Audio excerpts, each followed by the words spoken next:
Оставайтесь на линии, идет соединение.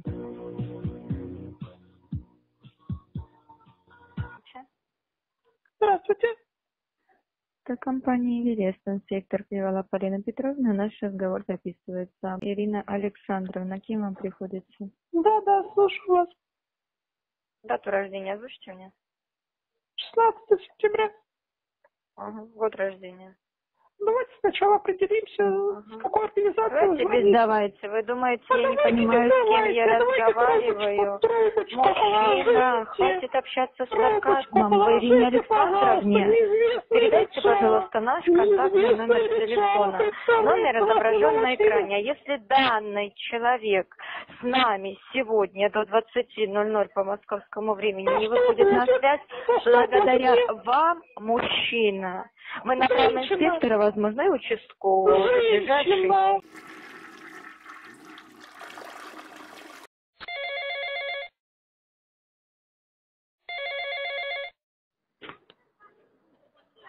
Алло. Здравствуйте. Здравствуйте. Алло, вы меня слышите? Я вас слышу. Отлично. Калинина Екатерина Николаевна меня зовут, специалист досудебного регулирования компании «Веб-банкер». Скажите, пожалуйста, Ирина Александровна, могу услышать? Ирина Александровна? Да, я тут. Сейчас позову. Алло, только быстрее, мне телефон садится. Алло. В конструктивном диалог готовы или играть будете? Да, это кто? У меня просто телефон садится, 1% остался.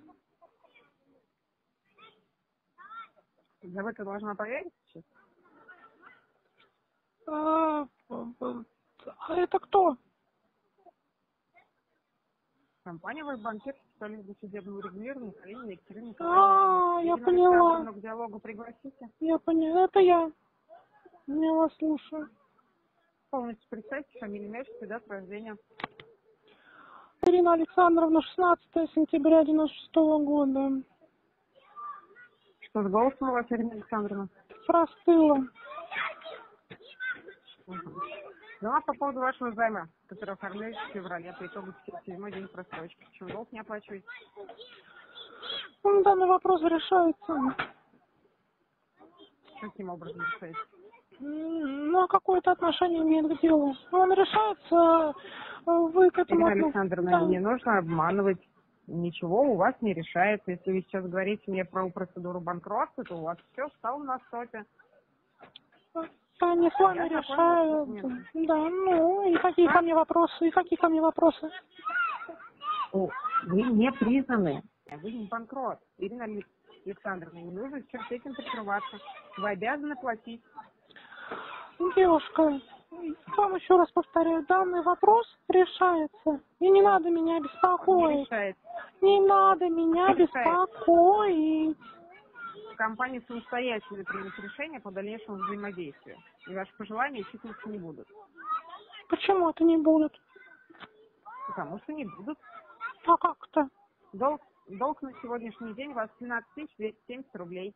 Требование компании — полное гашение задолженности до вторника включительно. Вторник это будет 16 число. Готовы исполнить требования компании? Я вам не могу ответить на этот вопрос. А кто может? Ну, кроме меня, наверное, никто. Ну, тогда жду ответ от вас, Ирина Александровна. Ну, я не могу вам дать конкретный ответ на данный вопрос, я же вам сказала. Ну, как-то вы не можете дать конкретный ответ. Вы либо платите, либо не платите. Другого варианта промежуточного нет. Ну, вы от меня требуете ответ на вопрос или просите ответить на этот вопрос? Если просите, то я могу отказать вам в вашей просьбе. Это требование компании, которое вы обязаны исполнить.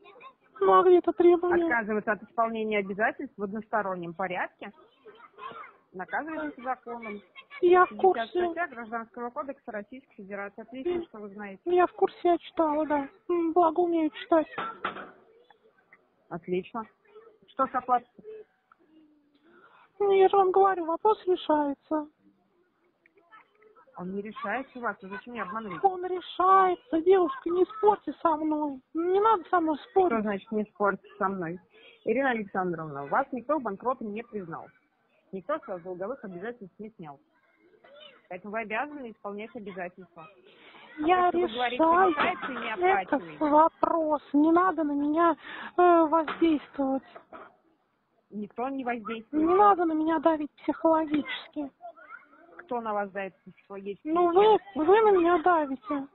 Ну сколько Чем? можно? Ну вы звоните, все нервы мне уже вытрепали. Ну что это такое Платить по вообще? долгам, взаимодействие будет прекращено. В смысле? Все, мне нельзя, надо будет платить по долгам, все прекращено? Я не поняла. Я говорю, долг закроете, и взаимодействие будет прекращено. Ну так это все в процессе. В каком процессе? Что вы там печатаете? Девушка, вы клацаете? Ой, господи. Вы там клацаете? Ирина Александровна. Что? Что такое?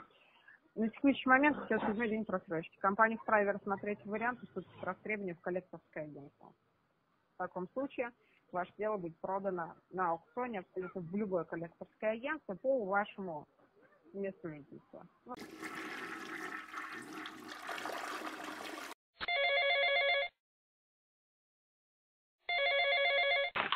Здравствуйте. Здравствуйте. Меня зовут Карла Катерина Михайловна, компания ООО «НСВ». Представляем интересы ООО «НФК Займ Онлайн». Разговор записывается. Ирина Александровна, я с вами говорю? Да, слушаю вас. Что? Да, слушаю вас. Алло. Ну, такой же не Ирина Александровна, я правильно понимаю? Вы неправильно понимаете, я Ирина Александровна.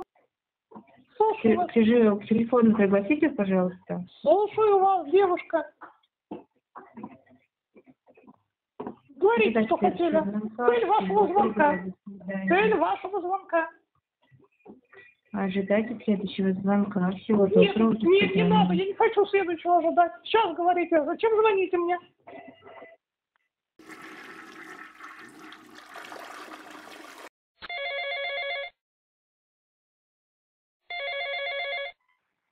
Здравствуйте. Здравствуйте. Микрокредитная компания «Конго». Меня зовут Вараксина Дарья Алексеевна. Ведет запись разговора. Ирина Александровна. Да, слушаю вас. Ирина Александровна, в целях вашей безопасности не могли бы дату рождения уточнить свою? 16 сентября. И год рождения, пожалуйста. 96-й. Да, все верно, Ирина Александровна. Звонок поступает в отношении вашей просроченной задолженности. Сумма 6622 рубля 35 копеек. 59-й день находитесь на просрочке. Скажите, в чем причина неоплаты? Я не могу исполнять свои финансовые обязательства, в связи с чем мной было подано заявление в арбитражный суд о признании меня банкротом. На какой стадии сейчас находитесь? Посмотрите, зайдите, пожалуйста, на сайт арбитражного суда и посмотрите информацию. Введите мою фамилию, имя и отчество. Я пока не отслеживаю эту информацию. А номер дела можете продиктовать в таком случае? Я не помню наизусть номер дела. В любом случае, вы зайдите, по моим инициалам введите, и все, и вам там все высветится. Я только по номеру дела могу данную информацию уточнить, Ирина Александровна. А вас не научил работодатель системой arbiter.ru работать? По номеру дела я могу всю информацию уточнить, Ирина Александровна. Скажите, почему процедура банкротства? Ирина Александровна, эта информация мне сейчас совершенно не нужна. Я информацию фиксирую о том, что вы проходите процедуру банкротства. Хочу довести, если вы не понимаете с первого раза. К сожалению, подача заявления на процедуру банкротства еще не является фактом признания. Вдобавок, если выяснится, что денежные средства... Не спорю, но процесс уже запущен. И вы думаете, Ирина что я сейчас Александровна, прям найду пожалуйста, деньги, не чтобы перебивайте оплатить это меня. все? Нет у меня денег. Ирина Александровна, скажите, много долгов помимо нашей компании? Достаточно. На какую сумму? Больше, чем 500 тысяч рублей. Я вас поняла. То есть вообще не намерены оплачивать никак данную задолженность? Нету, нечем. Я вас поняла, Ирина Александровна, так как банкротом вас могут в итоге не признать. А с чего это вы так оплачивать думаете? нужно. Я что, совершила какие-то мошеннические действия, чтобы меня не признавали банкротом или что? Вы мне, пожалуйста, лапшу на уши не вешайте. А сейчас в России, я смотрела статистику, может 5% только не списывают. Это долги из-за недобросовестности заемщиков. Ирина Александровна, я уверена, что вам никто из специалистов, которые сейчас с вами работают, не давали гарантию о том, что банкротом вас в итоге признают. А никто гарантии не дает. Судья сама смотрит. Вот именно. И все. И Вот именно. уже определяет, что и как. Ирина Александровна, соответственно, если вам гарантию сейчас никто не предоставлял, на каком основании, на что вы можете полагаться, что вас гарантированно 100% признают банкротом? Время покажет. Нет, соответственно, конечно, Ирина Александровна, но это занимает довольно-таки долгое время. Если оплата от вас не будет поступать, то компания будет уже вправе принять законные меры взыскания, такие как коллекторские агентства, они уже имеют право на личные встречи на выезд по адресу регистрации. Также компания вправе обратиться в суд. Судебные приставы имеют право на арест банковских счетов, реализацию имущества. Соответственно, хотя бы частями, но придется оплачивать, Ирина Александровна, эти денежные средства. Если я инициировала процедуру банкротства, значит, я до конца иду, никому платить ничего не собираюсь. Но это не освобождает вас на данный момент от ваших обязательств. Ждем, значит, судебный акт. Сейчас, соответственно, судебный акт, решение о признании меня банкротом и ведение, допустим, какой-то там реализации имущества, как мне юристы говорят. Ирина Александровна. Все звонки ваши, они все уже не можете звонить больше, потому что финансовый управляющий, который будет назначен, направит вам документы о том, что введена процедура там банкротства определенная. Да, Ирина Александровна, я вас поняла. Требование компании внести оплату сегодня, так как компания не будет вас дожидаться, пока вы процедуру банкротства пройдете. Сумма 6622 рубля 35 копеек. Сумма, в принципе, небольшая. При желании можно изыскать и оплату произвести. И если оплата сегодня до конца дня от вас не поступит, а у вас есть весь день для того, чтобы урегулировать данный вопрос, то компания имеет право к иным мерам взыскания, поэтому до возможных мер последствий не доводите. Оплату сегодня производить — это ваше обязательство. Во время процедуры банкротства я и не собираюсь никому ничего платить. Ирина Александровна, требования компании исполняйте, это ваше обязательство. Все равно на обязательство. ваши требования. Вы даже не просудили долг, чтобы с меня это требовать все. Чихала Вы я на взяли ваши на себя требования. обязательства. Чихала. Обязательства на себя взяли, значит, вы выполняете. Мне все Всего равно. доброго, до свидания. Мне все равно.